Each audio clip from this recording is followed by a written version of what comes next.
تخم مرغ. خانم به من گفت که روش یه چیزی میریزی، بعد مثل که یه چیزی مثل مایتابه توشه، میگه مثل تخم مرغ جلز ولز میکنه. قاشق نداره؟ چرا؟ قاشق تو دهنه کی بکنم من؟ این به نظرت خوشمزه؟ حاج خانوم به نظرت خوشمزه؟ حاج خانوم صبر کن. چه تخم مرغ پزه؟ یه لحظه بچه، یه لحظه ساکت.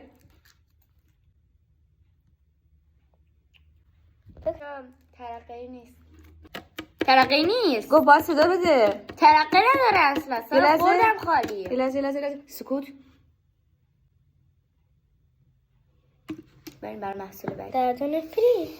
خانم میام برای جلو مغازت. حالا صبر کن بذار کمکت کنم. میای جلو مغازت به دردت میرسیم. ببین جیگرت میگیریم خانم. بیا نتو کن. بیا.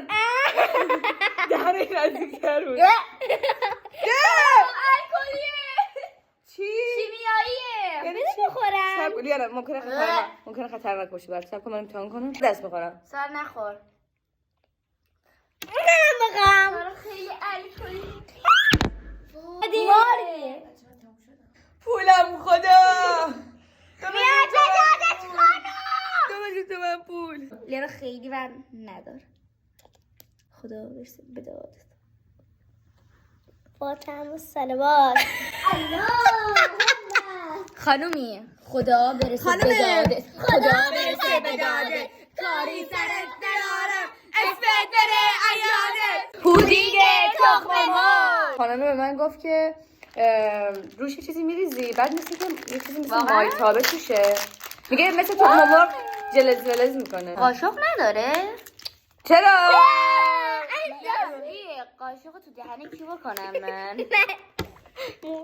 این به نظرت خوشمزه؟ حاج خانوم به نظرت خوشمزه؟ حاج خانوم. صبر کن. چه تخم مرغ پزه؟ یه لحظه بچه. یه لحظه ساکت.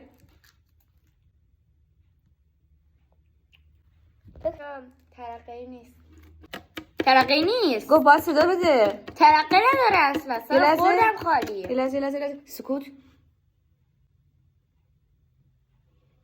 بریم بر محصول بعد. دردون فری.